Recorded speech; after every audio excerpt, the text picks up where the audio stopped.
I've earned the second level Bally's card because of my trip this time, I think. Wow. Wow. I mean, I don't think the second level card gets you anything anywhere, but still. Something. Free parking, I think it gets me.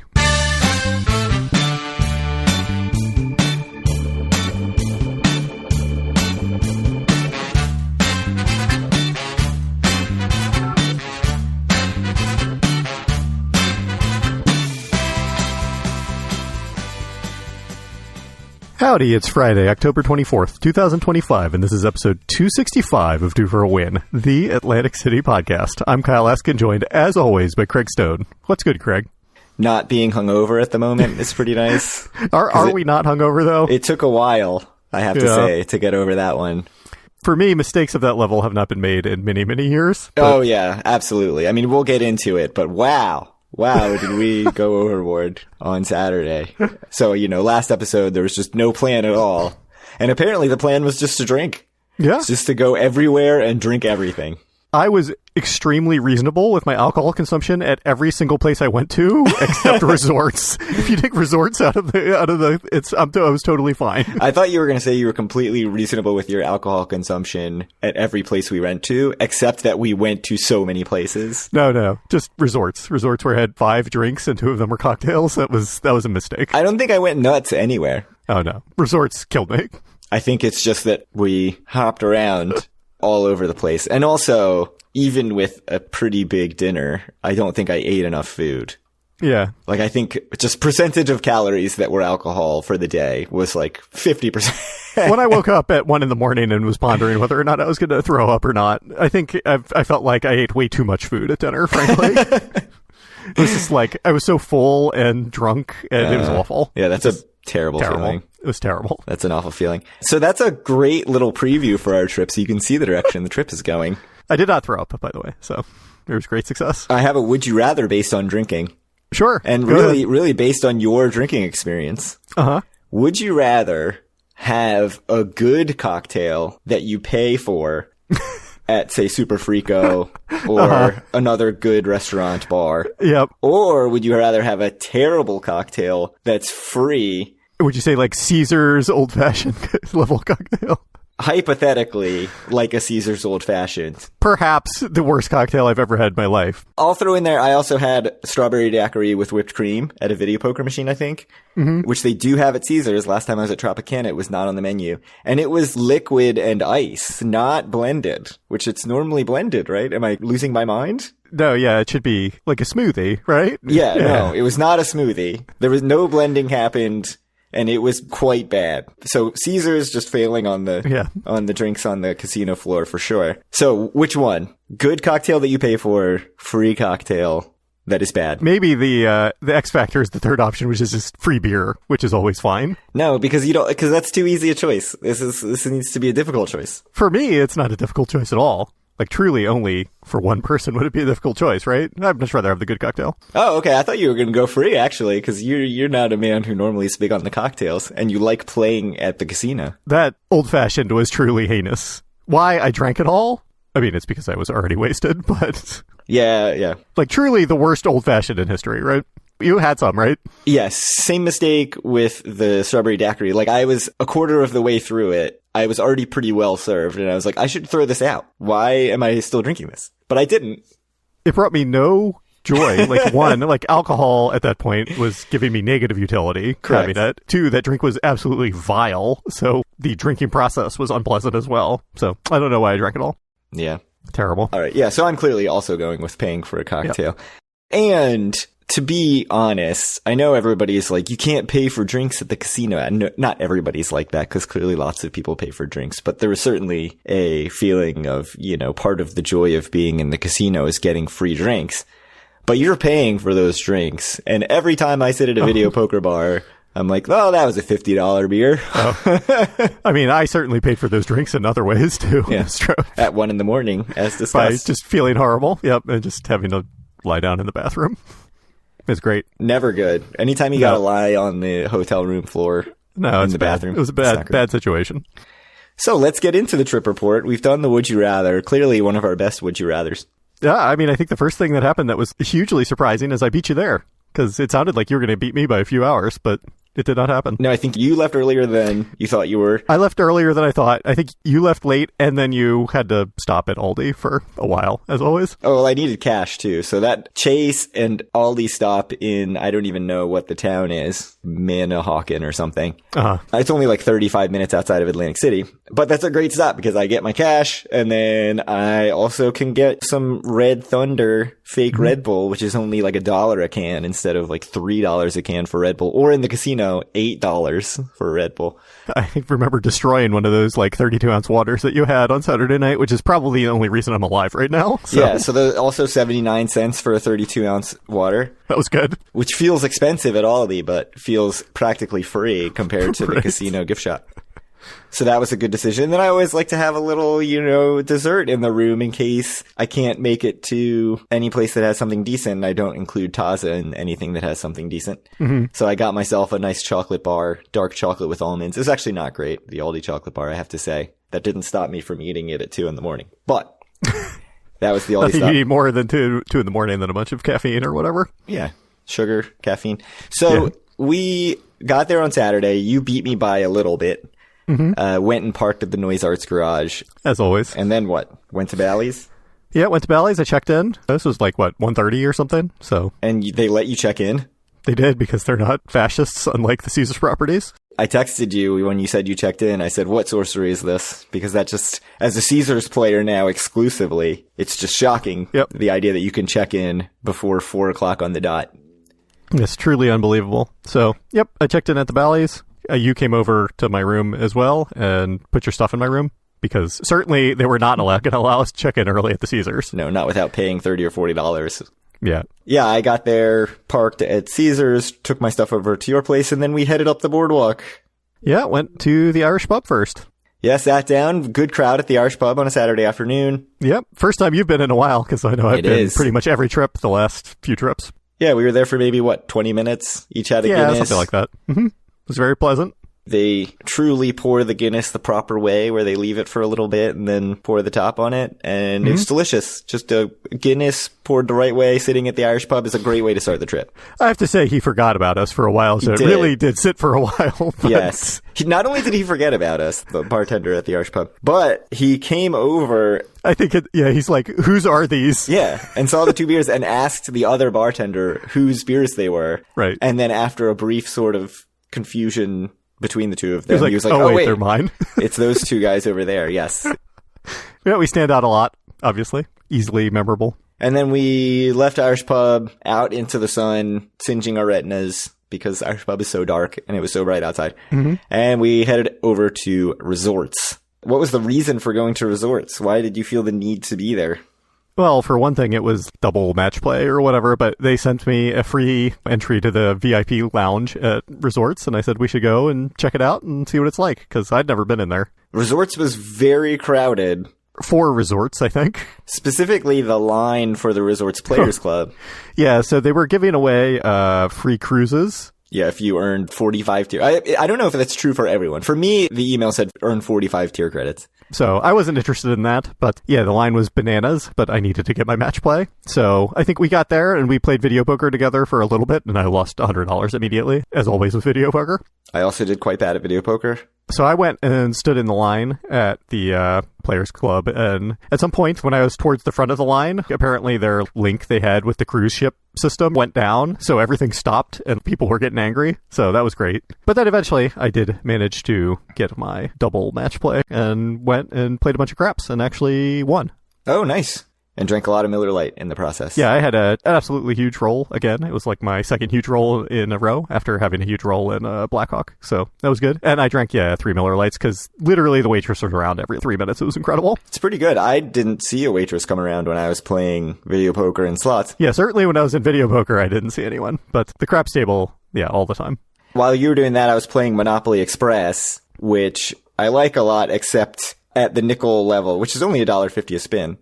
I got just nothing. It was bad. And I had talked to my brother about this beforehand, about pitfalls to avoid in the casino, and especially with playing the slots. And he was saying one of the things that he falls into is playing some slot machine and then you lose your $20 and then you're like, yeah, but it would be so cool to get this bonus. Like say you're playing that pig bonus game where the pigs are getting fat. And you're like, yeah, but it'd be so cool if I hit 2 of these pigs at the same time. So I'm just going to like put in another $20 and see. And so same thing. I was like, well, but I didn't even get a train bonus. It would be so cool. So I put in 5 20s, one at a time.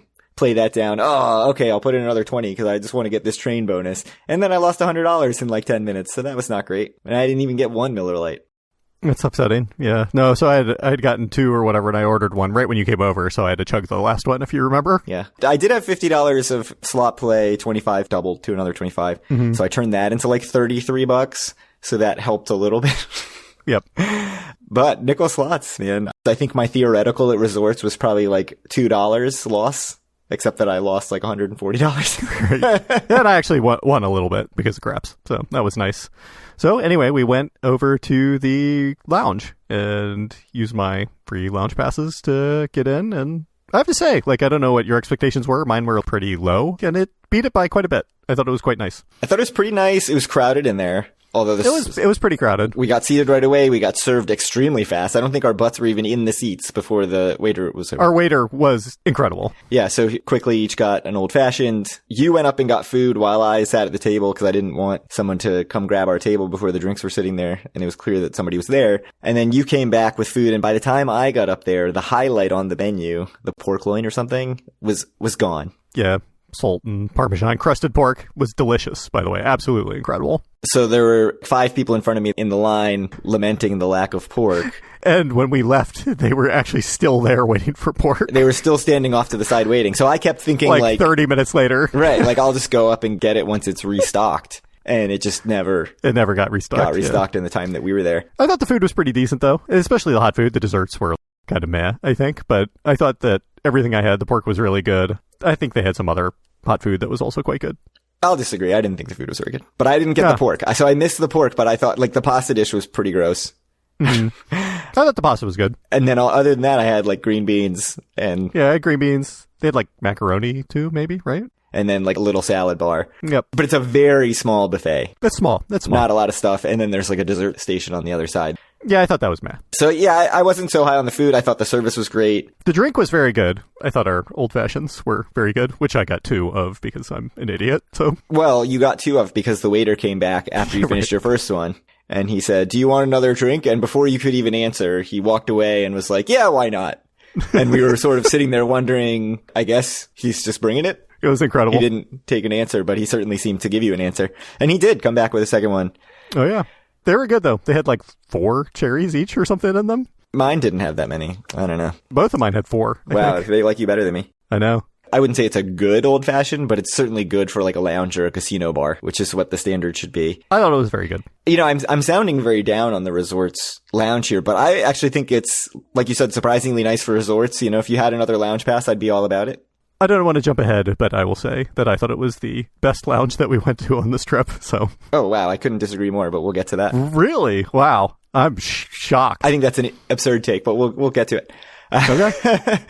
So that's pretty much resorts, right? Like we left the lounge, we went and checked in at Caesars after that, right? We checked into Caesars. I did the room type assigned on check-in. Yeah. And she was like, oh yes, only Forum Towers left. Truly, every single Centurion and Ocean Tower are spoken for. I asked at check-in, I was like, is there any way I can avoid Forum Tower? And she was like, no, it's the only thing open. And by open, she meant not sold out. But I will say, we went up to the Forum Tower room and I opened the door and I saw real light, sunlight. Not a lot of it, but it was not overlooking the lobby. You know, everybody complains about the lobby overlooking rooms, partly because of the noise. The difference it makes between having actual sunlight in the room and having basically no light in the room is huge, just in terms of how you feel about how nice the room is. I thought the room was pretty nice. Like, I would be totally fine with that room again. The view was non-existent. I was overlooking a pretty beat up... It was bad. ...ductwork HVAC unit sort of thing that was pretty gross. It's the casino special. That's kind of what you always overlooking. But right, I didn't mind at all. I was so happy to not be overlooking the lobby. Actually, I had a very nice view for my Bally's room. You did. Your Bally's room was extremely nice. We didn't talk about that. Mm-hmm. In Bally's Tower, I thought you had a very, very nice room, like well appointed, great view. Just a perfect place to just be lying on the bathroom floor. Yeah. At 1 a.m. Correct. So then we went down, played a little video poker at Caesars. The pay tables are quite bad. at Caesars. Well, you played some video poker. I went to the Asia room. I think I had a beer and a truly the worst old-fashioned that I've ever had in my life. For some reason, I thought that was at Craps. That was at the... Tiles. Yeah, it was Tiles. How did Tiles go for you? I think I was about even. So it was nice. I love playing Tiles at Caesars. I think it's a nice place to play. Yeah, I mean, the old-fashioned was truly heinous. Stick to beer is my suggestion. Yeah, I think I did that for, that was probably an hour or two, I would think, before we went to, when do you think we went to Super Frigo? I don't know. By this time, I've lost all sense of time. I want to say like 5:30 or 6. No, it has to be later, because we got to Jerry Longo's at 8, I remember, and they were like, come back at 8:30, because surely we're full, even though it was empty then. Correct. And then we were like the last people at Jerry Longo's, so it must have been like 6:30 or 7 by this point. Yeah, so we went to Super Frico, sat at the bar. You got something called a Bergamotto Sour. Which was, I remember being very good. It was extremely good. I got a butterscotch mezcalita, which was also very good. I love just sitting at that bar and getting a cocktail. I know some people are like, oh, $16, $17, $18 for a cocktail. Like, that's crazy. It doesn't feel crazy at all to me compared to New York bars. There are bars in Vegas where it's like twice that. $30, $40 Literally. for a cocktail. Yeah. So to me, those just seem like normal cocktail prices. If you're not into cocktails, I totally get it. I mean, I'm not even really into cocktails, but I still think it's fine. So right. I mean, I did also use comp dollars. They take 1-to-1 comps, which is great. So going there and being able to get a good cocktail with comp dollars, I think is just a great use of comp dollars. I love sitting at the bar. Like I said, I thought that was a great time. And then at this point, we're really pretty well served. And yeah, that's definitely true. Headed over to Bally's and went to Jerry Longo's, which they said they were full, but to come back at 8:30. Right. And then I immediately checked my phone and it was like, I can make a reservation for now. I don't understand why. But it didn't matter. We came back at 8:30 and got right in. Right. Just, I played a little bit. I don't remember exactly the timing of everything I played in Bally's that night, but I know at some point I had played some craps. At some point I had played 4-card poker for a while. So this is all during this day at some point before Jerry Longo's. Yeah. When we were waiting for Jerry Longo's, I played some Bao Zhu Zhao Fu, which is the firecracker game that's all over the place. As we know, I'm a sucker because the firecrackers mean nothing. So this time I sat at an empty machine, which surely was empty because all of the firecrackers were at the very bottom rung. And I just hit bonus after bonus. It felt like every minute and a half, it was like ding, ding, ding, ding, ding, ding. Like you're filling up all the firecrackers and giving me a bonus. I did see this in person. I can confirm. Yeah, really nice session at the Bao Zhu Zhao Fu, which also, I knew it, but I needed that actual confirmation to see it in person of it just does not matter. Like, don't bother even looking for what the firecrackers are. I know it looks cooler. It does not matter at all. Mm-hmm. I still like the game. It's fun when you get the bonus and these weird big birds fly by and they're just like, here's more money. It's great. Mm-hmm. It's the best. One of my favorite slots. All right. So we go to Jerry Longo's. Yeah, went to Jerry Longo's, got some calamari, had to try a meatball, ate a bunch of bread. A lot of bread. Yeah. You got some sort of ravioli. It was vegetarian. I don't know. It didn't have any meat in it, I think. I thought that was very good. Yeah, I got it wasn't rigatoni, it was something else, but the bolognese. I thought it was very good also. I think all the food calamari was really good. Meatball was good. But at this point, I was not capable of making really refined judgments about how good or bad something was. But to me, I thought it was very good. Right. In the moment, I definitely was like, this is excellent, but also I'm starving. Oh. I ate a lot more at the Resorts Lounge, I think, than you did. You did. So I wasn't absolutely starving, but I'd also, I think by this point, just drank way more than you had. So my judgment was also more messed up, probably. Correct on both counts. Yeah. I didn't ever get any lunch at any point, so I was feeling it from the first Guinness at Irish Pub. We left Irish Pub, and I was like, how am I already feeling this? And the day just went from there. Of course, I had to stop at Earl of Sandwich on the way up, and I also had to get some pretzels and stuff from Wawa. So you have to. You have to. One thing I'll say about Super Frico is I was starving at the point that we were at Super Frico, and so I'm looking at the menu because they had these little square pizzas that I really liked. And I was like, oh, I'll get one of those. We can split it. It'll be perfect. Not on the menu anymore. No more pizzas at the Super Frico. So that was disappointing. No more pizza. But yeah, like I said, in the moment, I was thinking like, this is fantastic food at Jerry Longo's. Mm-hmm. But also in the back of my mind, I was like, I can't really give a true judgment of this food until I come back sober. I mean, I know that we had our Tony's Baltimore Grill experience where we went extremely drunk. And it was just as good the second time. And we were like, this is amazing. But surely it's not going to be good the second time. But it was. Tony's Baltimore Grill, by the way, extremely polarizing on the Facebook. Because I feel like Oh, really? people ask in the Facebook groups at least once a week where to go for pizza. And like 3 people immediately respond Tony's Baltimore Grill. And then a bunch of other people respond with vomit emojis. Uh-huh. And I think it's good. I mean, I I don't think go it's good. expecting like New York pizza. No, it's not at all. I like bar pie, so I'm fine with it. Anyway, I had a Manhattan at Cherry Longo's, of course, which was a great decision, I'm sure. That was very good as well. You had some sort of very sweet and kind of tonic flavored something that was not great. I don't remember what it was called, but it had gin, I think elderflower or lavender, something in it, lemon, and Cointreau. And my big complaint is that it was really sweet, really lemony and really sweet, and it needed more Cointreau to make it more dry because it just did not feel like a balanced cocktail. I mean, I finished it, but your Manhattan was 1,000 times better. They have 2 kinds of Manhattans. I remember it was not the original Manhattan. It was the Manhattan from Rome or with Rome or something. After Jerry Longo's, I guess at this point it's probably like, what, 9:30? It's probably, like 9:30 or 10. And we pretty much just went our separate ways at that point, I think. Yeah, so for me, because I was in a great state of mind to make really good financial decisions, I walked around a bunch. I couldn't find anything I really wanted to play, and then I'm like, you know what I should do? Should play the $100 squeeze game at Bally's. So I played that for like an hour. It went poorly, predictably poorly. So that wasn't great. I ended up going to bed probably like 10:30 or 11. I went up to the room. So I didn't stay awake for too much longer. By this time, I was already in pretty rough shape. Going to bed at 10:30 or 11 would have been a good decision for me. Only to wake up at 1 to have to lie on the bathroom floor as described. Right, true. At this point, I went to Caesars. I met up with Table James Games from the Handy at the Shandy podcast, which is a podcast with Travel Fanboy, a.k.a. Vegas Cheapskate, a.k.a. Adam Bauer, a.k.a. Adam the Fraud, and another guy who goes by Boring Jack. It's a very good show. You should check it out. I actually have another thing to bring up about it related to this trip in a second.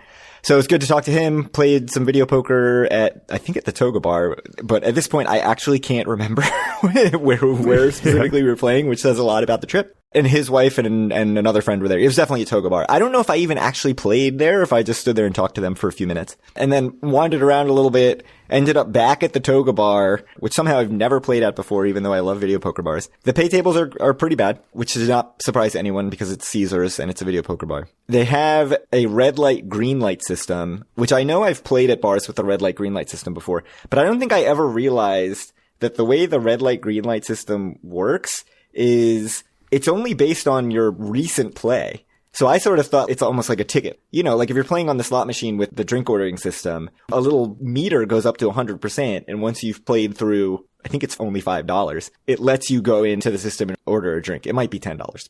So I sort of figured it was the same thing. Like it just gets that meter up to that and then that light stays green until the bartender comes and gives you a drink and actively turns it to red. That is not true at all. It's just calculating if you're actively playing currently. And so if you sit there for a few minutes talking or thinking or not playing or like waiting to order a drink, it will go red. So that's what happened to me. I was sitting there waiting because a ton of people are coming up and ordering drinks. The Stevie Nicks concert had just gotten out, so a ton of people are at Toga Bar. And it's playing nothing but Stevie Nicks, by the way, nothing but Fleetwood Mac songs.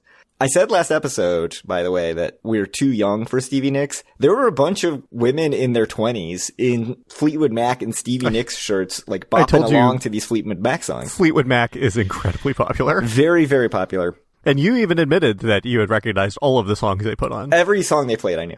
Yeah. Not like, you know, I'm singing along and I know all the words, but I certainly recognized all of them. So Fleetwood Mac, big deal, I guess. Who knew? I knew. So I'm sitting at the bar waiting to order a drink. I had already played dozens of hands at this point. And the bartender comes over and I'm like, do you comp even if you're a gold player? Because I know at the 10 North Lounge, they don't comp drinks for gold status Caesars players. And he was like, it doesn't matter what tier you are, but it's a red light, green light system. So if your light's green, you can get a drink and your light's red. And I was like, oh, that's weird. And he's like, but I got you anyway. Like he had clearly seen that I was sitting there playing. So he was cool about it, went and got me a drink. And then again, same thing. I'm sitting there waiting and sort of slow playing because I don't want to blow through all my money before I get another beer, which I clearly needed another high ABV beer at this point. My light went red again. And so he came over. And again, even though my light was red, he went ahead and just got me another drink. So clearly there's a lot of bartender discretion. So if you're a video poker player at the Toga Bar, that's kind of how that works. But it was fascinating to see it. You know, I always hear about red light, green light system and all that stuff, but I've never actually seen how it works. And it's weird that it's actively saying, what are you doing in the last 2 minutes? It's very like, what have you done for me lately on the red light, green light? And that's not how it works at the slot machines where you have to earn like 10 tier credits and then you're good to get a drink after that point. I think it's even like 1 tier credit. It's so few tier credits to be able to get a drink on the slot machine. I think it's 10, but 10's not very many either, frankly.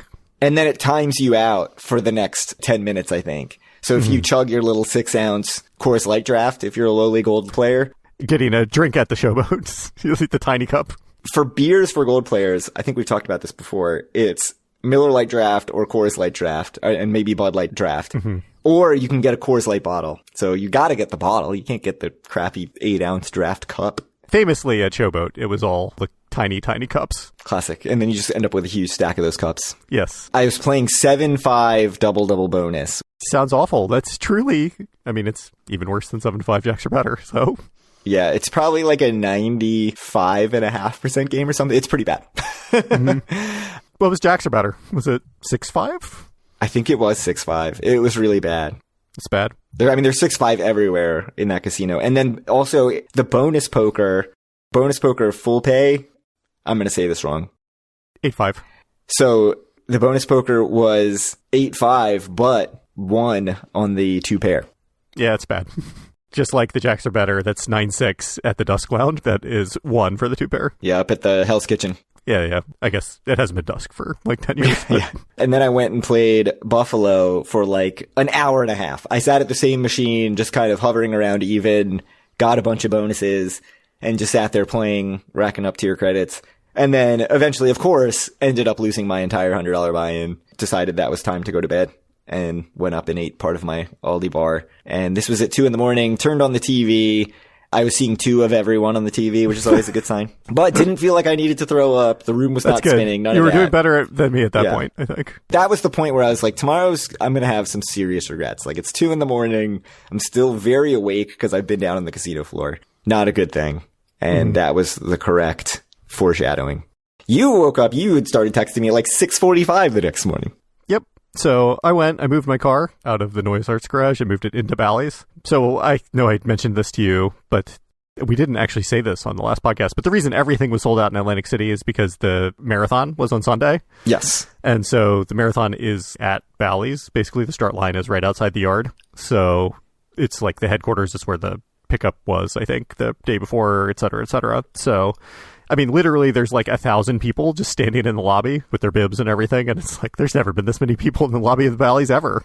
Yeah, maybe in like 1989. The line at the Dunkin' was like 200 people long or whatever. I mean, it was insane.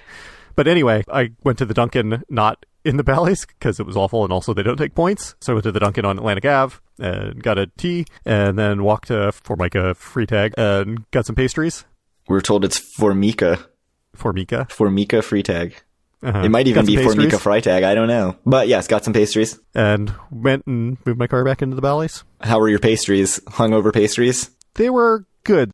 That store is like generally for people to come in and buy rolls and stuff. Right. Like it's not... It's a bread store. It's a bread store more than it is like a traditional bakery with a ton of people coming in and getting pastry. They just had types that I liked less than they usually have. So I got a blueberry muffin and a cookie or something like that, which was fine. I choked it down because I was not feeling good at this point, which was, I think, a good idea. So I did that. I went down. I played video poker for a while. It went just incredibly, incredibly bad. I played a little bit of slots too. And so between that and the bad decisions made at $100 squeeze game the night before, I was definitely hurting. So I think I went back up to my room at like 8:30 or something like that. And that's around when you woke up and were like, what should we do? And I was like, I mean, I've already eaten and everything. And, you know, I take it a little break because my bankroll is not in good shape. Yeah, I rolled out of bed around 8:45 feeling not good.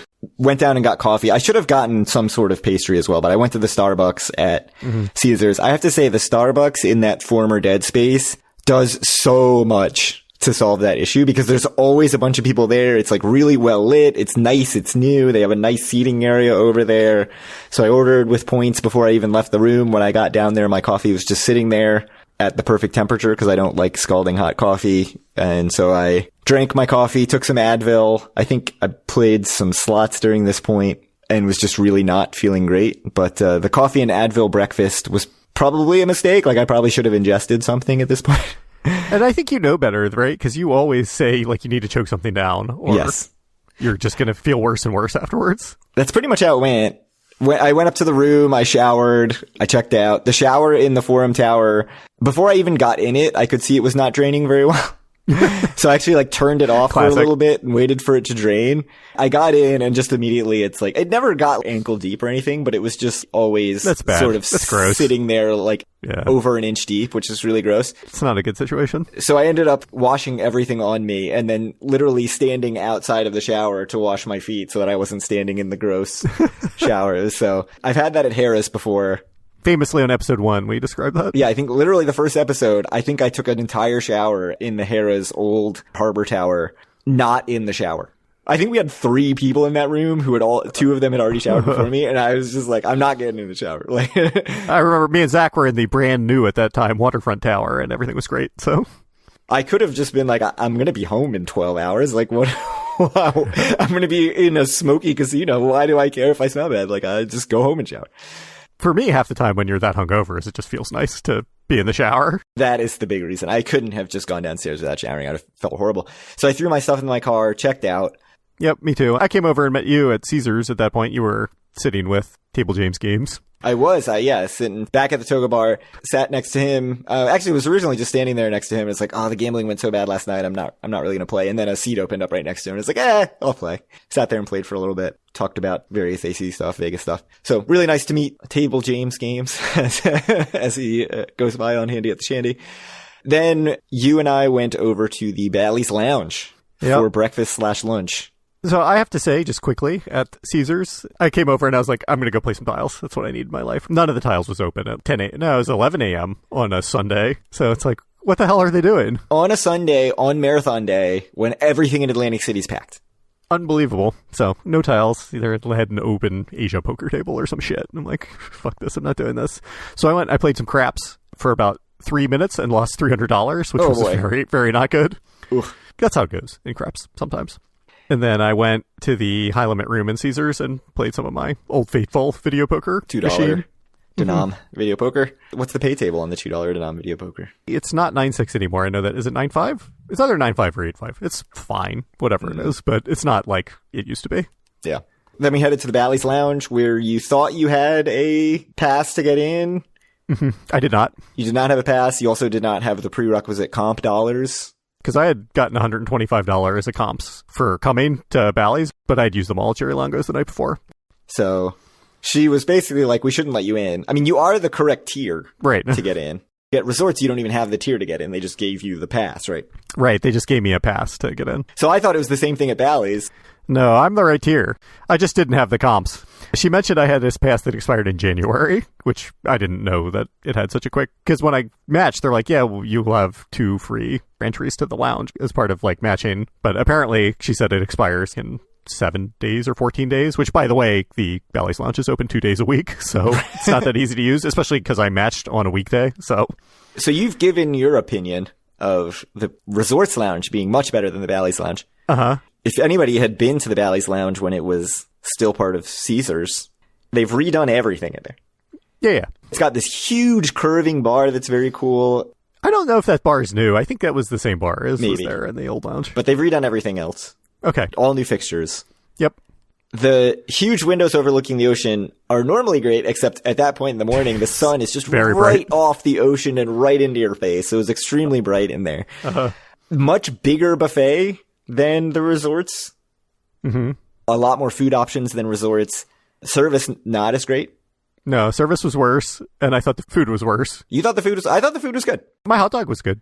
The hot dog, well, we'll get into that. So one thing, again, at this point, I'm feeling really not great, but I'm I have to get something in me. So I get a plate of breakfast potatoes, food. eggs, some sort of pastry. Truly the most disgusting looking French toast I've ever seen in my life. Yeah, it was French toast with strawberry jam and cream cheese. It was strawberry shortcake French toast or something. Yeah. It looked terrible. It tasted pretty good. And then I got a pastry, and the pastry was just downright bad, but I still scarfed it down. And then, for some reason, feeling horrible at this point, and looking at food and just thinking oh man, I don't think I can really eat anything else. But I was we got into this lounge. They shouldn't have let us in anyway.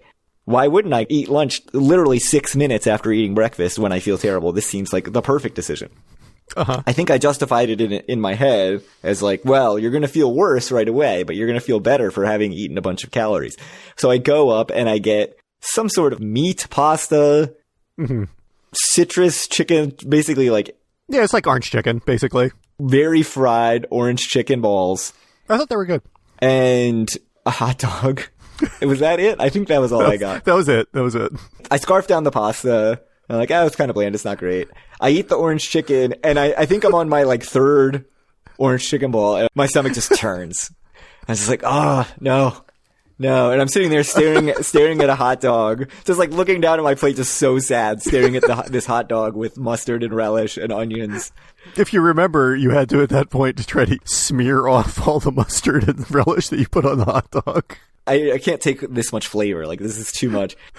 At this point, somebody walks by with just a giant plate of food right by our table, and I'm just looking at that food like, oh, no, I can't do it. Get a water from the waitress, drink some of the water, give me like 2 minutes to settle my stomach, and we'll see how I go. Ended up eating half the hot dog. It was a very good hot dog. If I go again, I would just eat nothing but hot dogs and hopefully not be super hungover. It was incredible. I was actually fairly impressed with the Bally's Lounge in general, except for maybe the server not being as super fast as the guy at Resorts. I thought it was nicer than the Resorts Lounge. I mean, the server was huge amounts worse than the one at Resorts. I thought the food was a bit worse also. Nothing was great there, and I think breakfast food is much easier that's true. to do than dinner food. Hey, don't get me wrong, the eggs were fine. It was the same as you would get at the Hampton Inn. The orange chicken was pretty good. I thought it was the best thing there. Like you said, the pasta was... I didn't think it was very good, frankly. Like, I thought the pasta at Resorts was much better the night before. I thought the pasta at Resorts was flat out bad, but... What else was there? I don't know. Pastries. I mean, they were bad pastries, frankly. I thought the salad was much better at Resorts as well. I mean, the space is much nicer. There's a lot more room, right? Everything's much more spread out. Everything's quite cramped in Resorts, I think. Oh, it's very cramped in Resorts, yeah. The area is nicer in Bally's, but I enjoyed my Resorts VIP lounge experience as a whole more. We also didn't get drinks at the Bally's Lounge, which I feel like changes your lounge experience a little bit. Yeah, I have to say, like, I'm curious to know how good the drinks are there, because we were obviously both not in any circumstance to be taking more drinks at that point. Yeah, I mean, it would be cool to go back and sit at the bar and get a drink. I think that would be a fun time. But I was impressed. I was really impressed, because the rest of Bally's does not feel like you're going to end up in, like, a high class sort of lounge situation, and then you go in there and it's like, oh, this is really nice. At this point, we leave the Bally's Lounge and go down, and I'm like, what do you want to do? What do you want to do? Do you want to play slots? Hey, there's open $25 face-up pie gal. Do you want to do that? And you're just like, I need to leave. And so you just left and went out on the beach. I was in dire need of the medicinal effects that Dr. Jonathan Pitney talked about in the founding of Atlantic City. I also only had $100 left in my wallet, so I was like, I don't really want to sit down and play 4 hands of Pai Gow, and then I'm just out of money, and I guess I'm going home. So you played some face-up Pai Gow. Bad decision, by the way. I did very bad at that face-up Pai Gow. I walked out. The second that real non-casino air hit me, I was just like, fantastic. I mean, it couldn't have been nicer on Sunday, also, it must be said. Exactly what Dr. Jonathan Pitney was talking about. Decided to walk out onto the beach. There were people sitting out on the beach, like not fully, with towels and umbrellas, but we're just hanging out. And I walked all the way out to the ocean, and I was like, I'm going to touch the ocean. And I was like, this could end up with my shoes getting all wet. This is probably a mistake. And then literally, as I get there, a big wave comes in, like, run. No. I put a finger in the ocean and texted you a picture so I can say that I went into the Atlantic Ocean on this trip. And started to feel a little better at that point. I was like, okay, I needed some air. I needed to not be in Bally's Casino. Then at this point, again, I'm like, what do you want to do? Do you want to just go to South Beach or Beer Garden or something? And you're like, yeah, let's do that. We walked all the way down to South Beach Beer Garden, which is past... With you complaining the whole time about how bad this makes you feel, the walk-in. Then the fresh air plus the walking, I was not feeling great. Well, I have to say, there was like a 30-mile-an-hour wind in our face the whole time. There was. Which was refreshing in some sense. Yeah, so we get to South Beach Beer Garden. It is closed. I don't know if it's just closed. Seasonal. I'm assuming it means it's seasonal because it was a very nice Sunday in October. Right. But the beer garden was open, so we walked back. Well, but first you had to take some pictures of the Dizzy Dolphin, and then we walked back. Oh man, there was the old Atlantic Club is in some rough shape, I gotta say. I told you at the time, but every time I see like articles from the guys who own the Atlantic Club and are trying to sell it, and they're like, every time we take people in, people are like, wow, this is in really great shape still, or whatever. I'm like, they're just lying. Yeah, I can't believe it. I mean, it's possible that the interior is in very good shape, the exterior is in very bad shape. I don't believe it. Seeing the exterior? We walked back towards the beer garden, sat down, each got a half liter of beer. Very smart. I have to say, the beer settled my stomach quite a bit. That was a great... That's what you needed, hair of the dog. Great decision. I felt like I was sitting there for like 45 minutes waiting for you to finish your beer, because I don't know if you were still in great shape, but... No, I definitely was not. I mean, to be fair, you cannot sit in any one place for more than 20 minutes. So it was probably like 25 minutes and not 45 minutes, but you were finished with your beer and just... I had to wait for quite a while because you could not drink your beer. Quite a while is relative, but we don't need to get into that. Go ahead. Some people like to, sit and enjoy their beer, and by enjoy, I mean cry about how bad I feel. So then we headed back up to Bally's. Well, I went to Bally's and you went to Caesars, right? Yeah, I went up to Caesars to check my rewards credits and play a few slots with my last amount of money I had in my wallet. Played some Huff and Puff, went bad. Played some weird 88 Fortunes game that went bad. You went and played Baccarat, right? I went back to the scene of the crime the night before and played some $100 squeeze game. Why? Well, for one thing, I have to say about Bally's, on Sunday morning, there were not very many tables open at all. There may have been a craps table open by this point, but certainly earlier in the morning when I was walking around, there was no craps open, there was no pie gow open, there was just nothing open at all. So that wasn't great, but I'm like, do I want to squeeze in at one of these crowded tables of blackjack, or don't I play the squeeze game? And I'm like, well, of course I want to play a squeeze game. So I took my last few $100 bills out of my wallet and sat down at the squeeze game, and yeah, I just played one shoe there, which was probably an hour, and it went incredibly well. Before you sat down, were you thinking, you know what, I am due for a win? I was due for a win, certainly. And you had quite a win. It was a big one. Did it swing you all the way back to up for the trip? I was up for the trip. Insane. Probably up less than you might think from the trip, given the picture I sent you, but I was up for the trip, yes. That's amazing. That actually reminds me of what my would you rather was going to be, which was, would you rather start the trip with a huge win that is just getting whittled away the entire rest of the trip, and then you end up even, or just be generally losing the whole trip and end with that big hitter to get you all the way back to even? Mm-hmm. This is bonus would you rather. I don't have that strong of feelings about it either way. I mean, I think psychologically it's better to get the big win at the end. Absolutely. I am 1,000% on the end hit. About getting a big win at the beginning and then whittling it down. You will play more games than, all things being equal, for if you A, enjoy sitting at tables and playing, and B, it's good for comps to get the big win up front. Yeah, when I was thinking about this, I was like, I would much rather have the hit at the end. Or even, like, I've had a bunch of trips where I'm losing, and then I get the nice bounce back, even if it's just $100 at the end. Mm-hmm.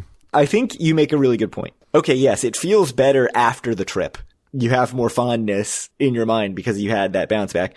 During the actual trip, when you have that big hit at the start and the feeling throughout the trip of, I'm playing with house money. Obviously. Definitely a real thing. Right. But that feeling that you have some freedom to do some things maybe you wouldn't normally do. Like this trip, you asked to play Face Up Pie Gow, which I might have considered. Haha, yeah, right. But I was like, I literally have 4 hands of this in my wallet, and I can't do it. Whereas if I'd had a big hit at the start of the trip, then absolutely, why not? So I think it improves the trip to have the big hit at the start. Although it does suck to leave and you're like, oh man, I could have gone home with money. But it improves your psyche to get the big hit at the end. Not just your psyche, but your readiness to go back right after the trip when you get that big hit at the end, which is weird. I agree with that. I mean, even me, who's more impervious than most to feeling like, oh, I just can't win or whatever. There's certainly been times, even on the podcast, where I've been like, I've lost literally the last 10 trips in a row. This is stupid. I'm just wasting my money. Yeah. I mean, I think it does make a difference knowing that it is possible. I think I'm more willing than most people to take a shot. And like I said, I only had a few $100 left in my wallet. And you went for it. I went for it, and it paid off. It paid off. I mean, it's so easy, You got to find the pattern and follow the pattern. Exactly. It's obvious what's going to come next. You need to know when your red light, green light for being due for a win is green. Due for banker or due for player. That's it. Great hit for you. At this point, I think you headed out. I think, by the way, that was probably my second biggest cash out at a table ever. Wow. Only behind maybe playing craps with Dr. Mike at National Harbor that one time. Nice. So, congrats. It was a big one. At that point, I was playing Buffalo with my last $20. So what happened before I went to the Buffalo machine is I swiped my card to see if any free play or anything activated at noon, which none of it did. But the thing that did activate was a free gift. And I couldn't tell what the gift was, but it listed 5 things, one for every Sunday in October. And they're all like yard stuff. I needed 29 more tier credits. And I was like, 29 tier credits is 145? 45, yeah, $145 of coin in. $20 got a slot machine. There is no guarantee you're getting anywhere close to that. In fact, my previous $20 earned me 4 tier credits on an 88 4th machine. So, and I was like, you know what? I'll go play at my Buffalo machine I like with my last 20 and see how it goes. Immediately hit a $100 bonus. And then I'm like, all right, I'm getting these tier credits. I'm good to go. Ended up 40, so gave a decent amount of that money back. But I got my 29 tier credits. I was really hoping the gift was going to be these pathway lights, which is what lined up with, if you went down the list of the possible gifts in order with the date order, October 19th is the solar pathway lights, which I desperately need for my house. And I can't just go to Home Depot and buy them for $40. That would be insane. I have to go win them with tier credits. So I have exactly the right amount of tier credits. I'm like, yes, this was a win. I swipe my card and it's like, you've got a 50-foot accordion garden hose. I told you, I really want that hose. If you want to, you can give it to me next time you see me. It can be my Christmas present. I brought it home and I sort of talked myself into it. Our hose under the deck is in really rough shape. No, I need a new hose. My hose is in that shape. And then Andrea's like, why did you get a hose? I was like, it was free. Not telling her that I had to play a bunch of coin in to get it. But mine was better. I got some king-size sheets when we don't have a king-size bed at Bally's, so. Were they only available in king? Why did they? Yep, king. That's so weird. I do have a king-size bed. We should swap gifts. No, we could. Yeah, so didn't get my solar lights, got hosed instead. Literally. And you were on the way home at this point. And I was like, you know what? I got about 45 minutes before I leave. I really wanted to check out the newish Dave & Buster's out behind Caesars. So walked out there. One thing I saw on the corner across from Dave & Buster's is the old Ruby Tuesdays is going to become Simpson Restaurant, which, as you know, was in the ACX1. Mm-hmm. Apparently closed in August. And is going to reopen at the old Ruby Tuesday in January. So that's a thing that's happening. Walked into the Dave & Buster's. My immediate thought was like, wow, it's really crowded in here. And then I looked around more and it's like, it's just loud in here because of all the football on TVs and all the games. It was not super crowded in there. It's a weird Dave & Buster's because it feels more like a sports bar. The games area is actually pretty small. I mean, it's not tiny, but there's not as many games as like the one near me in Wayne in New Jersey. It did not have my favorite game, Baseball Pro, where you pull the bat back and you hit like a pinball into an area. But it did have Bobbleheads Baseball, which is also very good. Immediately hit the jackpot on Bobbleheads Baseball, hit a jackpot on some other machine, hit a jackpot on... So like even though my gambling went bad, my arcade playing was on point.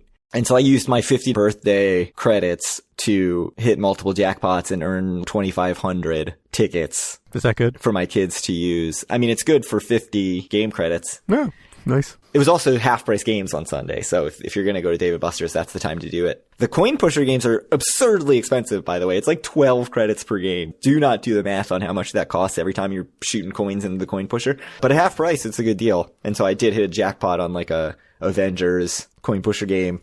Fun time for a quick stop in. I can't believe I'm going to say this, but I don't think I would ever go there with Lucky Snake down the street. Like, Lucky Snake's just a way bigger arcade. There's just way more games. There's more games that are actually games and not just ticket games. I'm sure it's going to close at some point soon. The Lucky Snake or the Dave & Buster's? The Lucky Snake. To make room for something else exciting that they can't tell us about? Right.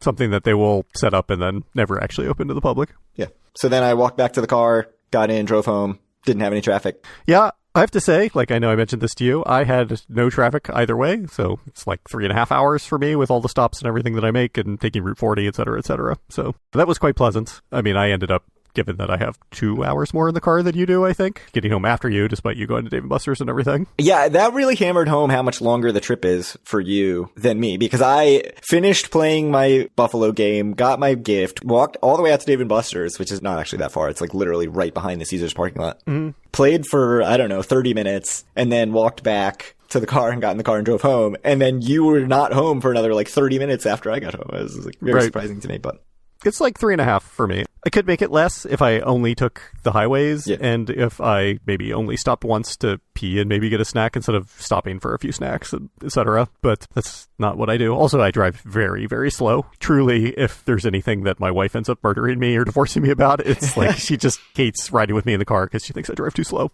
One thing I'll say about driving is we said last episode, Route 40 versus the expressway. Pat G emailed saying that he always takes Route 40 now, and I defended him. But on this trip, I was actually going down the parkway, and I was like, I'm going to take Route 40, and you have to pass the expressway to get to Route 40 going south. And I was like, I'm already so much later than I thought I was going to be. I can't spare those 5 minutes. So I got on the expressway and just got into town. It's surely got to be more than 5 minutes, but yeah. It's probably 10. Yeah, general trip thoughts. How do you feel about it other than just being still hungover now 6 days later? Yeah, that's about it. I mean, obviously the big one is just, I just didn't need to drink that much. I don't know what I was thinking. I don't know what happened. Yeah, I texted Table James Games in the morning saying, because he asked if we were going to make it to Gilchrist. And I think I texted him at like 11. I mean, like, yeah, we didn't make it to Gilchrist. It may not have been that late, but I texted him saying, yeah, my breakfast was coffee and Advil. And he's like, yeah, sucks getting old. I think I said this when I was talking to him. The real, like, sucks getting old is when you go to the casino and you have like 4 drinks over 8 hours and you wake up feeling bad the next day. And you're like, I had a drink every 2 hours. Like, why do I feel bad? This makes no sense. I didn't even earn it. Let me tell you, I earned this one. Oh, no, I earned how I felt on Saturday night. Normally, I'm really good about cutting myself off and being like, you know what, you're going to feel sick. Like, don't do it. Because I sort of had a realization like 5 years ago, I think, that I feel worse the next day than I feel good when I drink that much. Mm-hmm. And I went so far over. And I was like, wow, how did I let myself do that? But, you know, in the moment, you're having a good time. I mean, the Cape May IPAs at the Toga Bar were delicious. They just were hitting the spot. I was definitely having fun on Saturday night, for sure. In retrospect, no regrets, I guess. Maybe like 2 drinks worth of regrets. I could add 2 less. Certainly, I regret having that old fashioned at Caesars. That was bad. Yeah. But I don't believe in rehashing it and saying like, you know, if only I didn't do XYZ. You know, you made the decisions at the time. Yeah, it was good. It was a good trip. It was a great trip, frankly. Whereas I fully believe in rehashing your gambling and saying, if only I didn't do XYZ. That's like a good time for everybody. Just like me every time being like, if only I didn't play video poker, think of how much money I would have won. Yes, I will talk about that in a second. Mm-hmm. Monday was my birthday. I took the day off from work. I dropped the kids off at school, came home, and fell asleep until noon. And still, even at dinner for my birthday, still did not feel great. Like, my stomach was still like, do I really want this sushi? I don't know. It's good. That was that. One thing I'll say about the video poker, or the regrets about the video poker.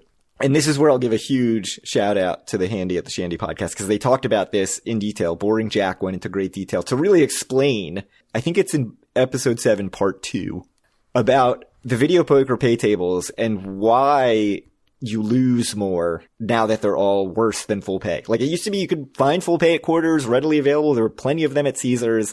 I sound like an old man. Back in my day, I played 9-6 and it was nothing. Now it's extremely hard to find 9-6, especially at the quarter level. And so I won't steal all of their content. You should go listen to it. But it really made me realize that I need to get better about picking my video poker games. Because, okay, yeah, you're playing 8-5 instead of 9-6, which is about 2.2% worse return. But the biggest point that I think you should take away from the Handy at the Shandy episode is that since you're playing so much coin in at a video poker machine, even me at a quarter, so $1.25 a hand, since you're ripping through hands so fast, the actual expected loss is so much higher. It's not like blackjack even, which is a pretty fast table game, right? Where you sit there at a $15 table and maybe you play what? I don't know, 20 hands in 10 minutes? Yeah, I think like a hand a minute's reasonable, depending on how many people are there. Yeah, I mean, if there's 1 or 2 people there, I've certainly played at Hard Rock in Vegas and the dealer was like lightning fast. But in video poker, you can be playing like 30 hands a minute, right? Like you can plow through hands. Probably not that many. I bet it's close. If you see me play video poker, I'm quite fast, but I bet you play 30 hands a minute, between 20 and 30. I don't think I play 2 seconds a hand. That's pretty quick. 3, maybe. 3, 4, 15 hands a minute.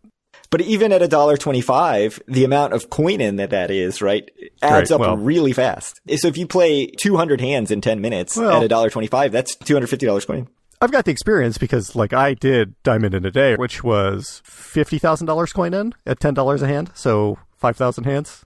That took quite a while. It took 6 hours or something like that. It was a while. My big takeaway is I need to get better about picking my video poker games because I've had this thought of video poker has gone so bad for me lately, and I love playing video poker. It's my favorite game in the casino. But I'm sure if you look at my losses. That is just what's killing me, even more than slots, is just the video poker. And it's because I think I had a lot of luck early on in my video poker career of hitting multiple royals, and I haven't hit a royal in years and years and years. So there's variance there. But also, like, the game has gotten worse. And when you're playing in an hour session over $1,000 coin in, I would think, even at $1.25 level, on 95% or 96% payback, you're expected to lose a good amount of money. Mm-hmm. Also, switching to double bonus, where the 2-pair only pays 1 back, really means you're relying on 4 of a kind. You're increasing your variance quite a lot. Yeah. It looks like if my, this was 5,000 hands, and if it was 6 hours, it's like a hand every 4 seconds, 15 hands a minute. Episode 7, part 2, go listen to that whole conversation. He explains it much, much better than I just did. And will sort of give you a better idea of what it means to have those percentages in video poker. And that sort of plays into some thoughts on my bankroll management, which is because I came into this trip thinking, like, I'm going to bring less money and do some stuff outside of the casino. And I think we did a decent amount of not gambling stuff in that we ate and drank a lot at lounges. But a lot of it was in the casino. Right. Yeah. But I only ended up bringing maybe $100 less than I normally do. And I had a totally typical loss trip for me, or maybe slightly more. Mm-hmm. I sort of was thinking, I can't really justify these trips as cheap trips if I'm going to lose $200 a day or whatever it is that it comes out to be. Yeah. Except that I think literally the only things that I paid for, and by I mean we, and we were splitting, and I do still owe you money for Jerry Longo's, are Irish pub Guinness. Yep. $6. The beer at the beer garden. Yeah, I think you paid for that. I have no idea how much that was. I think it was like 8. Uh-huh. After tip, I think. Mm-hmm. And then the overage on Jerry Longo's beyond your comps. Yeah. And tips. I think that is all I paid for. And to be clear, the overage at Jerry Longo's was like $30 and was all tip, basically. Right. Like my 125 credit basically covered all the food. Yeah, and then I guess gas and tolls. And so like everything else, room comped. So you got the drinks at Super Frico. On my Caesars comps at Super Frico. Yeah, that was with my comps. I mean, mooched off you for everything else. Lounge. Right. Yeah. I mean, I think, to be clear, I lose much more than $200 a day in Atlantic City. And we got 2 free meals on Saturday night and free breakfast on Sunday because of my losings. So thank you for that. I appreciate just being able to ride your coattails and do all that. But yeah, it's funny because I sort of think like, oh, it's an expensive trip, but is it? I disconnect the gambling budget so much from the rest of the trip budget. But if you went on a trip and you said it was going to be, $200 or $250 a day, including hotel. Yeah, that's fine. Right. That's a cheap trip. I mean, again, you couldn't have gotten interest in those lounges or the Jerry Longo's dinner comped through your normal play. I mean, I know you've got a lot of Caesars and MGM comps just for other reasons, but yeah, I mean, if I really wanted to play the game, I could have gotten meals comped at Caesars, or gone out to Borgata and got a meal comped, and, done my Vegas to make sure I got more comp dollars, and done other stuff to make sure I got more comp dollars at Caesars. But like, I don't feel like doing all that stuff. I'll just smooch off you instead. Right. Yeah, no, that's fine. I'm happy to have you there to chat with. So I'm happy to have you there to mooch off. That's right. So we both win. All right. So I think that's it. Yeah, I think that's it. I played 0 table games again. As always. I mean, I tried to twist your arm into playing a completely empty $25 face-up Pai-Gow table, and you were having none of it, and then you're like, I need to leave right now. I'll have one last thought about the trip, which is I played 0 table games, partly because of bankroll management, but also I had a realization before the trip that I was thinking about craps and how I used to really like craps at the $5 and $10 level when that was a thing. Craps doesn't seem like the game for you, I think. But craps or blackjack, less so Pai-Gow tiles and Pai-Gow poker because they're slower. But my feeling while I'm sitting at both a craps or a blackjack table is just pure stress. And even if I win $500, the only feeling I feel when I win at a table game is relief that stress is over. And so if that is the case, then I should not play, right? Like there's no reason to put that on myself if I don't like it. I think given what we've been talking about, and like given the fact that you've changed to double bonus, which is a much higher variance game, and you'll get downswings way more often than you will in jacks are better. I don't know how that's any different than certainly blackjack and craps are higher variance than face up Pai-Gow, especially, which is just the lowest variance. Because I don't feel that stress while I'm playing it. You just can't win unless you get big hands in double bonus. It's totally a psychological thing of the machine. It's a win for the casino that they have figured this out. I mean, I think for you also, You can disagree if you want, but the fact that table games by design involve another human adds another element of stress for you. Or in a way, it doesn't for me, because I just don't care about other humans, really. Yeah, that's a big part of it. Certainly craps for sure. I think another big part of it is just the buy-in. Like, I can buy in at a video poker machine for $20, and I may pump more 20s into it, but I have it in the back of my head of like, I can leave after $20. I can hit cash out at any point. Whereas the initial buy-in at a table game is daunting to me. Yeah. And I think that's the stressor on top of the people stuff. So clearly I don't like gambling at all and shouldn't have an Atlantic City podcast. You like playing some shitty video poker. Shitty slots, I mean. And also shitty video poker, frankly. I really loved my Buffalo collection sessions. It was just classic Buffalo where it's like, you're going to get one bonus where you get, it keeps re-triggering and you get $80, and you're going to get 5 bonuses where you get $1.75. Do you want a story that will just give you anxiety now, just for me telling it? Go for it. So I'm at the Bach table. This is Sunday morning, right? I always sit at an empty table first. You love it. I'd rather sit at an empty table than somewhere with people. This woman sits down next to me and we're chatting, and she's giving me money for me to bet for her, which is pretty normal at these games. I think it happens in Horseshoe in Baltimore quite frequently as well. So the pit boss comes over and starts yelling at this lady and is like, don't do that ever again. We've already talked to you about this. And like, she starts yelling at me, like, do not ever make a bet for her. Oh, God. And so the pit boss is yelling at you? Yeah, the pit boss is just yelling at everyone. And then eventually, like, the lady gets up and leaves and goes to another table, which is apparently her thing. But then the pit boss came over and is like, she just stiffs people all the time. Like, she will say, make this bet for me, and then not pay them back. And she did pay me back for everything that I did. So I have no complaints, but props to them for protecting me or whatever, though I think it could have been done in like a slightly nicer way, because I was just like confused at first. Right. Again, that is pretty normal behavior for these Asia rooms. So wait, she's like, make this bet for me with your chips. Yeah. I would be like, not a chance. I do not know you. I don't know the etiquette of these Asian rooms. I mean, the ethics of the Asia room is that like that's pretty normal. Frankly, I think that the dealer should have said something if she knew about this person. She should have been like, no, don't do that. But because this person was obviously pretty well known there. Yeah, I would have been extremely flustered even before the pit boss came over. I would have been flustered by the ask. Doesn't that story just fill you with dread and anxiety? It's so outside of even what I can comprehend that it doesn't. Okay. Even their initial ask, I would have been like, oh. I mean, I don't know. It's like half the joy of the Asia room. I do have to say, one thing I miss in my playing of table games is it's just great sitting at a Pai Gow poker or Pai Gow tiles table with a bunch of people who are into it and really interested in like how you're setting your hand, and like they want to help you out and stuff. I mean, not so much in Pai Gow poker because you can auto set. There's like no messing it up almost, unless I'm telling Dave what to do and messing him up, which he still likes to remind me of all the time. But good trip, drink less next time. I think that's pretty much it. All right. Well, thank you guys very much for listening. If you want to reach out to us or any of our other listeners, you can do so through our Facebook group, facebook.com/group/do4a-win. Find all of our great content at doforwin.com.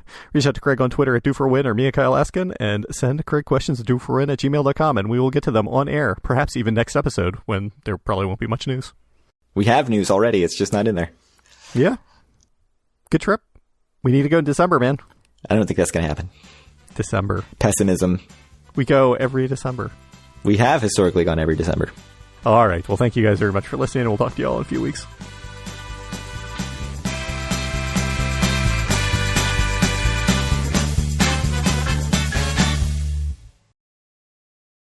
We didn't get a Negroni the whole trip. What a mistake. Yeah, I can't imagine. That would have really pushed Saturday over the top, I think. Also, just to be clear, we shouldn't have like replaced one cocktail with a Negroni. We should have added yeah, right. a Negroni onto the drinking.